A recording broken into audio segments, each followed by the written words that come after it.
Hello everyone, welcome back to the second color we're going to be reviewing here, Amethyst, in the Disney Lorcana card game, which just got fully spoiled today, so let's jump right into it. We're starting up here with an action freeze. Exert an opposing character. Pretty good for when you want to make sure you kill something that has a high impact that someone just played that you can't, charge down otherwise. Unincubal means it's pretty situational, and I don't really like the situational cards that are not inkable, so not the biggest fan. I'm going to be giving this one 2 stars. It could see play, and definitely certain decks, certain colors might be lacking abilities to kill things that are upright, unexerted. So this could definitely help with that, but I'd prefer to play similar cards in Amethyst to help do that here. So the second card here, Ursula, Power Hungry. Too easy. When you play a character, each opponent loses a lore. You may draw a card for each one lore lost this way. Interesting. Just base value, it quests for 3, gets 3 lore counters when you quest with it.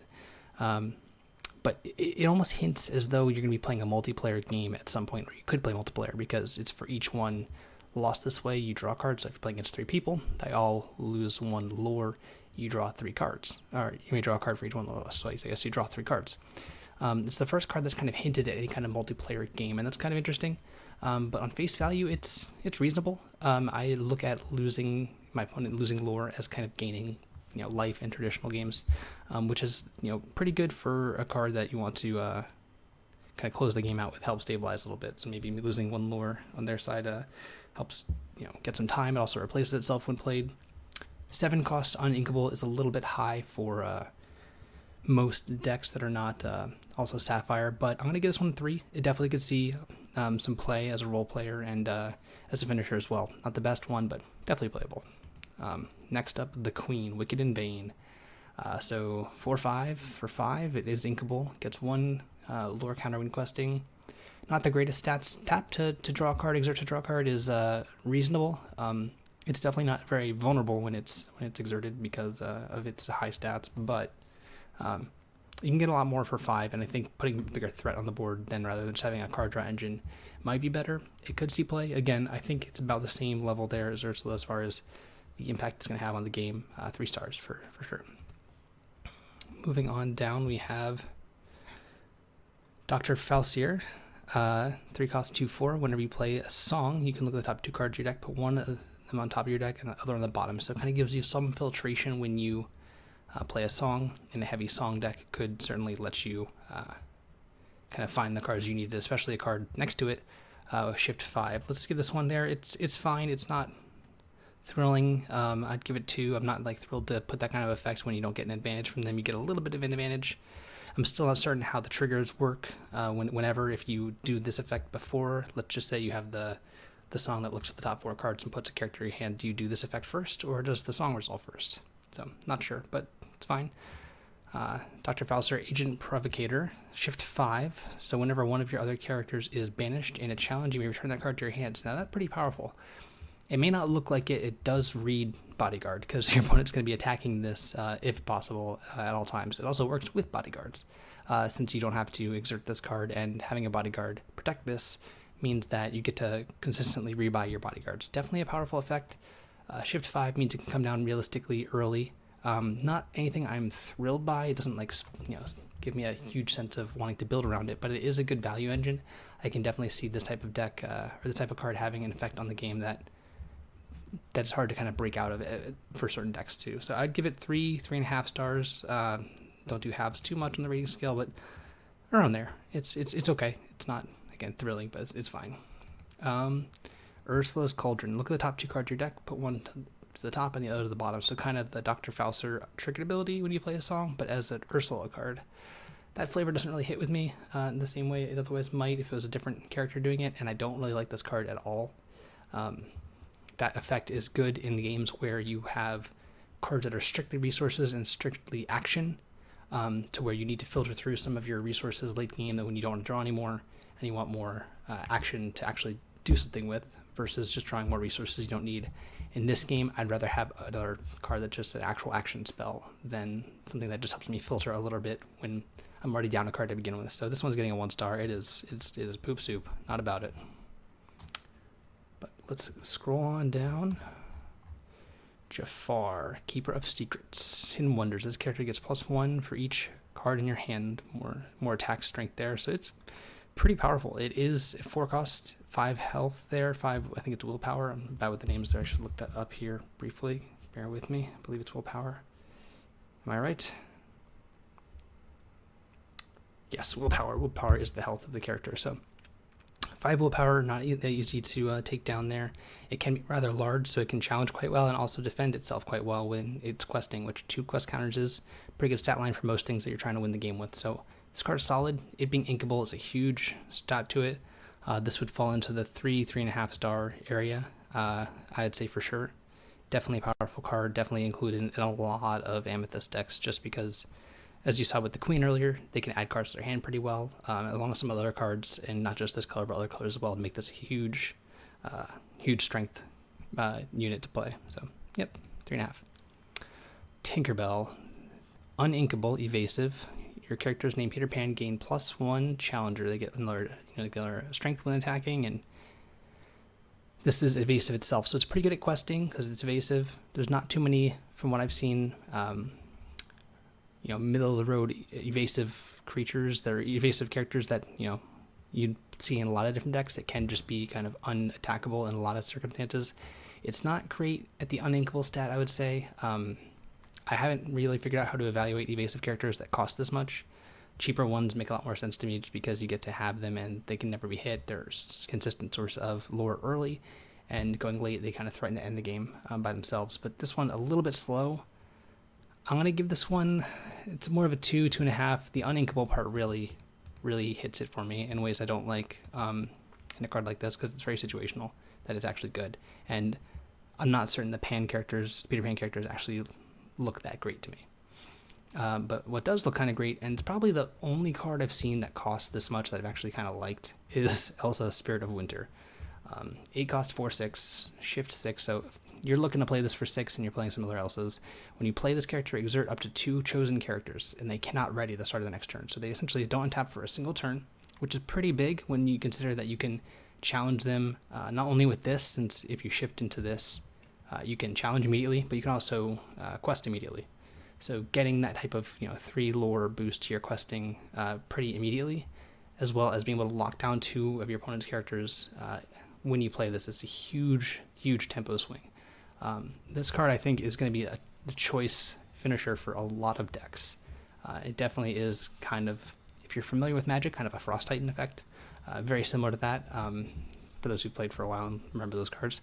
But it certainly is a way to swing a game, and definitely is one of my favorite cards, not only visually, but also powerful-wise. The uninkable is a knock against it, but it still is going to get a 4 stars out of me. It's definitely the best finisher I've seen, I think, in the game. There's maybe 1 or 2 that are better, but this one's up there with the best finishers for sure. We have a kind of vanilla creature, as it were, 4 cost, 4/4, something to shift on top of. Just a medium role player in the Elsa here, 2 stars. The stats aren't terrible, not great. If it had, if it quested for 2, we'd be really probably pushing for this card to be in a lot more decks. But as a quest for 1, not really something I'm thrilled with. Although it being in play and not really an appeasing target to challenge into is nice for the 6 cost shift. Also, we just looked at, but solid 2 role player. You're playing decks with the bigger Elsa for sure. Reflection, Song, look at the top 3 cards of your deck, put them back in any order. That card is bad. Don't play that card, don't put that in your deck. It does nothing. Essentially, you're throwing away a card in your hand to draw one of the top 3 cards, or top 3 cards sooner. I'd rather this be a thing that buys me time or interacts to the point where any of the cards I drew in that time frame of the top 3 cards of my deck matter more anyway. It's just not a card that you should play. Don't play this in your deck. It's a learning experience for those who are new to card games in general. These kind of effects are pretty bad since they put you down a resource, especially in a game where everything can be a resource. The only upside to this card is you can play in your Inkwell. That's about it, but I would not put this in my deck. A card I'm kind of torn on here is Marshmallow, Persistent Guardian. 6 costs 5/5. Whenever it's banished in a challenge, you may return it to your hand. So interesting, it's worded specifically in combat in a challenge. It goes back to your hand. kind of a finisher, right? It doesn't quest for very much, which is a little knock against it, meaning that your opponent can mostly ignore it in that sense. But this being something that kind of consistently can fight down your opponent's units over and over again, come back. At 6, it's a bit much. I could definitely see this ending up as a one-of in most Amethyst decks, just as a card to have access to. Whether the games go long and you want to draw something like this later in the game, really TBD on that one. But it's definitely a solid card. I'd give it a 3. It's not the strongest card, it's not the best card. If it was Incubal, I would say this would be one of the best cards that you could play at that cost. But Unincubal is a huge, again, balancing tactic. I think they've done a pretty good job with on most cards. But yeah, solid. Moving right along to Elsa's partner in crime there, Anna, heir to Arendelle. When you play this card, if you have Elsa in play, choose an opposing character. It does not ready the start of the next turn, so pretty good tempo. Definitely locks something down. I'm going to put this in most decks that have the 3-cost Elsa, which we'll get to, and the bigger one, kind of ways to buy time, and it does have a relevant amount it quests for. This card's solid, solid 3, maybe 3.5 in the right decks. Obviously the ones with Elsa in it are the right decks, but definitely a way to buy a lot of time against someone who maybe got to an aggressive start. The stats are pretty good for challenging. If you have ways to kind of tack on a little bit of damage here and there and controlling the early game threats as well. So definitely solid. Definitely looking to play with this one. So let's go Jet Sam, Ursula Spy, and Flot Sam, Ursula Spy. So the first one is only characters with evasive has evasive, and then it gives this evasive. So 4-cost 3/3 evasive, only 1 questing amount is a little okay. This one's 5-cost unincubal. It has rush, and it gives this rush as well. I'm not a fan of either of these. They're not good. They're just not really what you want to be doing. I think they get in most cases they're understated, and even when they're both in play, they're kind of medium. 3/4 is not the best to be challenging with. We've seen other cards have higher stat lines that are able to challenge, and this isn't even inkable for whatever reason. This one is and this one isn't. I don't understand that logic behind it, but yeah, I'm gonna give these ones a 1 star. They're not the worst cards you could play, but they're pretty bad. 1.5 stars, in there. So yeah, I'm not excited by them. I would pass if I see them in I guess a draft or putting them in my deck in general. I'm not looking to have these there. So one of the more interesting cards I've seen here in action in Befuddle. Return a character or item with cost 2 or less to the player's hand. So this card definitely is, for those familiar with Magic, an unsummon effect, something that returns it to their hand, bounces their hand. They're never great. Usually you want to be able to kind of gain an advantage somehow with these kind of cards, like gain, mana or, ink by bouncing something that costs more than it, which this can only do 1 up to what it normally would otherwise be. So it can't bounce like a 3 or a 4 or 5, obviously. It's not the worst, but it's not great. I would see playing this if your deck's a little slow and you want to just, they play a 2-cost card and you're going second. You want to, just buy some time, make them pick that back up, and maybe it throws off their curve from playing a 3-drop if they really want their 2-drop down, or, gets rid of it for enough turns to where you can get back in the game. I'd give it a solid 2 stars, 2.5 stars, right in that realm. It will see play because it's just one of the few ways that Amethyst has to buy time to some of its more expensive cards, but it's not ideal. Zeus, God of Lightning, Rush and Challenger. So when it's attacking, it gets +4 strength. So it hits as a 4/4 immediately when you play it, and also can quest for a bit. It's not the greatest quester because it doesn't have any strength when it's being attacked or challenged, but it's certainly fine. It definitely is like kind of you play it and you hit with it. The biggest boon, of course, against it, uninkable. Not my favorite part of some of the cards I've seen being uninkable because I want to play with all these sweet cards, but you can't because some of them just aren't really there. But I'd give it a solid 3. Play this in some decks. I have to be wary of my uninkable count. I wouldn't really ever go below 40 ever in most decks. That's something we can get to at a different time, but it's solid. I wouldn't be upset to play this card. Some decks certainly would want it. Pairs very well with a 3-cost Anna or Elsa, which we'll get to. Yzma, I forget how to pronounce this name. 2-cost 2/2. Whenever it quests, look at the top card. You can put it at the top or bottom. Card's fine. Nothing thrilling. It just is a filtration effect. Works pretty well with Hades as a villain that kind of buffs its ability to quest there. So solid 2 stars. I'm not thrilled about it, but I wouldn't be upset putting it in the deck. Most cards that are inkable that have utility early and can help in certain situations definitely make the cut here in this game. So 2 stars. Ah, Sven. Everyone's favorite reindeer here. Big body, 6 for 5/7. Mostly a limited card. I wouldn't be putting this in my constructed decks. It does hit pretty hard in challenges, so maybe it gets a 2 stars. Again, most Incubal cards are going to get 2 stars, except if they're really just do nothing other than that. But for constructed, I'm not looking to play this. This is like a 1.5 star kind of thing. But 2 stars, 1.5 stars in there.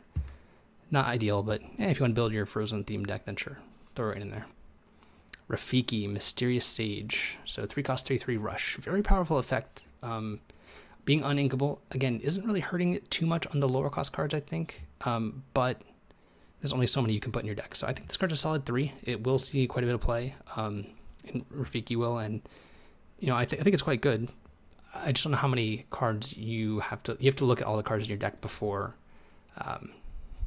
deciding how many inkables, if you could find room for this one, because there are better options for uninkable cards than this one, but this is a solid card. So 3.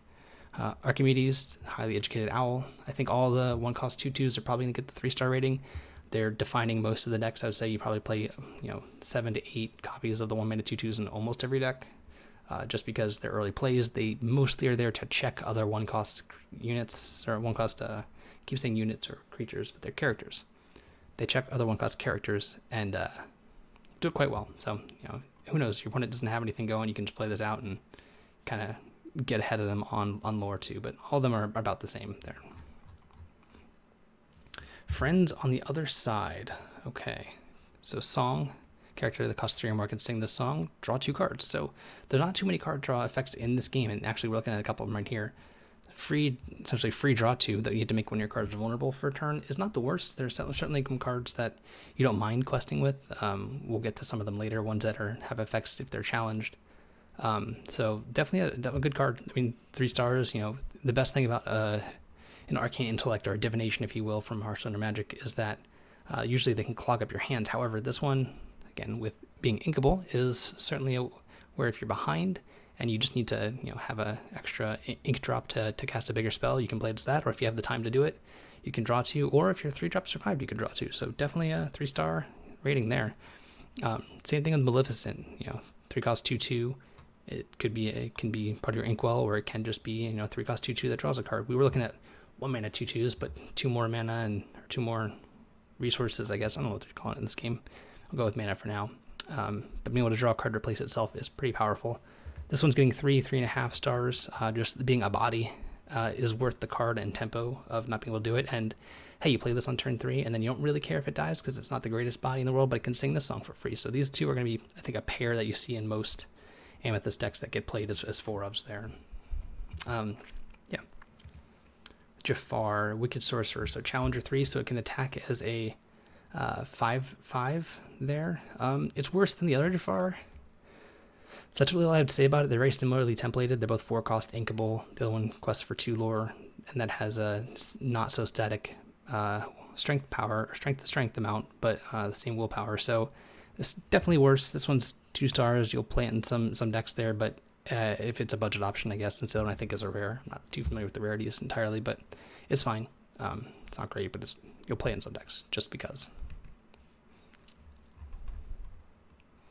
Dr. Felsier. So 2 cost 0/4, Challenger +2. So unlike a lot of the other challengers we've seen there that have higher costs, that you get the buff only when attacking there, this one I think is the best one by a good bit. I'm definitely giving this a 3-star rating there, just because being able to check all the 2s and also having 4 willpower there so early on makes some of the healing effects that we saw in Amber really, really relevant. I can think of Rapunzel healing this card up quite a bit.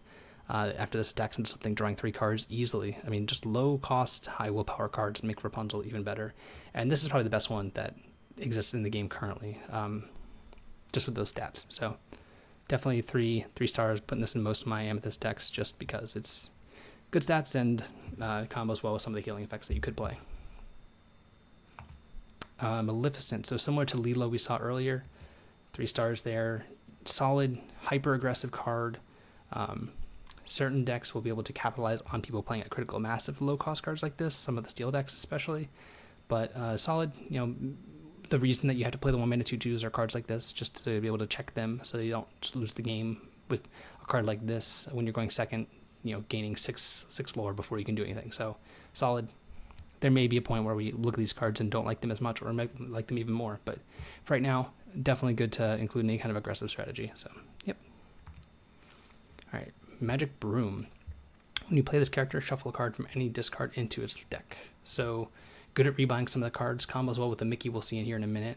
Stats aren't great, but it's Incubal and it combos with the Mickey that has a better effect. So, I'm putting this at 2.5 stars just because of the synergies with Mickey that we'll see in a moment, but overall, not a very great effect. Sure, rebuying some of the cards that might have been banished earlier could be relevant, but really, I'm less about that effect and more so its interaction with Mickey. So 2.5, you'll play it with Mickey, which we're gonna go to right now.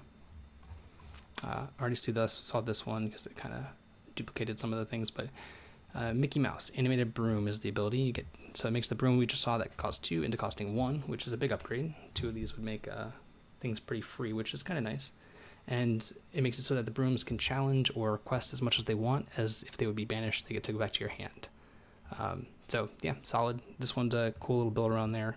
3 stars, definitely a probably a package of 8 cards in your deck that most Amethyst decks will want to try at least. Maybe not the ones that also do the frozen package of Elsa's, but it's okay. Solid card. And if we get any more broom characters, then it'll, in the next couple sets, it'll be even more synergistic. Hopefully it's in the same colors though, but we'll see. Next up we have the White Rabbit's Pocket Watch. I love the card. It's just a cool card, and I love I can't think, Alice in Wonderland. I can't think of the name right now. So it's a 3-cost item that has the ability to pay 1 and tap it to give Rush. So a lot of the Amethyst cards already have Rush, but I imagine this going in a deck where you're not capitalizing on some of the early challenger cards that Amethyst has, but some of the other colors that may not have the ability to catch back up as well. It's a solid card. I give it 2.5 stars. It's a role player in some decks. It's not really ideal on the curve because it does cost 1 to activate. If it didn't cost anything, I'd be rating a lot higher, but I'd imagine the balancing technique for that would be making it uninkable, but I'm glad it's inkable because it's not always going to come up, but it certainly can be played and set up some later turns, which could be devastating depending on what cards you play afterwards. So TBD on how good it is, but 2.5 is fine. It's okay. Moving on, the Wardrobe. Vanilla creature, 3/4, good stats, but not really thrilled. Doesn't really do much for me here. It's okay. There may eventually be, I'm sure, some reasons to play certain types of cards. Obviously, shift is a big one. So if there's anything that shifts into it eventually, maybe. But 2 stars, it's not really for constructed play, I would say. Magic Mirror, so Speak. So it's a 2-cost item which you have to pay 4 and then tap it to draw a card. I don't want to pay that much to draw a card. I get that in Magic there's a Jade Mane Tome, from the early days, 4 costs and then 4 tap to draw, which people played the heck out of. I know I did when I first started playing, but a card like this, I imagine that games are going to be a bit more resource intensive and not come down to someone having, 12 cards in their Inkwell, activating this and playing an 8-drop. Like, it's just not going to happen. So I'd rather have almost any other thing. This getting a 1 star. Don't play it. I wouldn't play it. I'm not gonna. So yeah, I'm out. Not on that one. Next up, we have probably one of the most iconic Disney characters these days, at least for kids. I know my daughter loves Elsa, and definitely a very powerful card. The ability to exert opposing characters, making them vulnerable to all the challenger effects that Amethyst has. Huge board control with this card. Being able to clean up, all the things that your opponent really has to play into. So this character, much like Moana was, is a reason that people need to have ways to, kill characters in their deck. Because unchecked, this thing will let your opponent have complete control over what's happening in challenges and questing. And yeah, it's a very, very powerful card. This one's four, I would say, not quite 4 out of 5.